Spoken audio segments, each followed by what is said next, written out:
My wife demanded a 7-day role reversal experiment. Day 2 made her beg to end it. She came with this woke idea. Reality hit hard. Update 5. The morning of day 6 arrived with a different atmosphere. The combative energy that had characterized the beginning of our experiment had dissipated, replaced by something more reflective. I found her already awake at 6 a.m. sitting at the kitchen table with a cup of coffee, reviewing the financial documents from earlier in the week. "You're up early," I observed, pouring my own coffee. "I couldn't sleep," she admitted. "I keep thinking about everything I've learned this week." Instead of my usual morning routine, I sat across from her.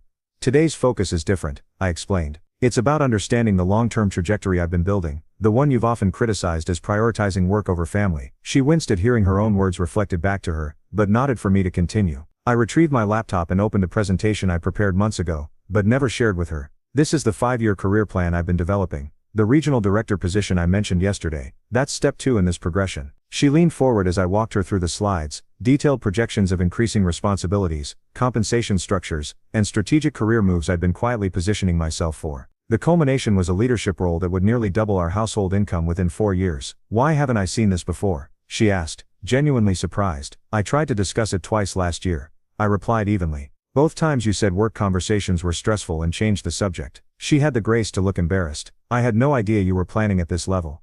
"That's the point," I said. "You viewed my career as a series of obligations taking me away from home. In reality, it's a carefully constructed path toward the future. We've talked about wanting financial security, early retirement, college funds fully established." I clicked to the final slide showing the projected financial outcomes of the planned success. Her eyes widened at the numbers. "This is what I've been working toward all those nights and weekends," I explained. "Not just meeting current obligations but building something substantial for our future." She was quiet for a long moment, absorbing the scale of planning I'd been engaged in without her awareness or appreciation. "There's more," I continued, opening another file. "These are the 3 investment properties I've been researching. Once I reach the director level, we'll have the capital to purchase the first one. 10 years from now, the rental income alone could cover our mortgage." As the morning progressed, I walked her through layer after layer of my long-term thinking, retirement projections, asset allocations, tax optimization strategies. These weren't just abstract financial concepts, but concrete plans I'd been developing and implementing while she remained unaware. "All this time," she said finally, "I thought you were just focused on the daily grind.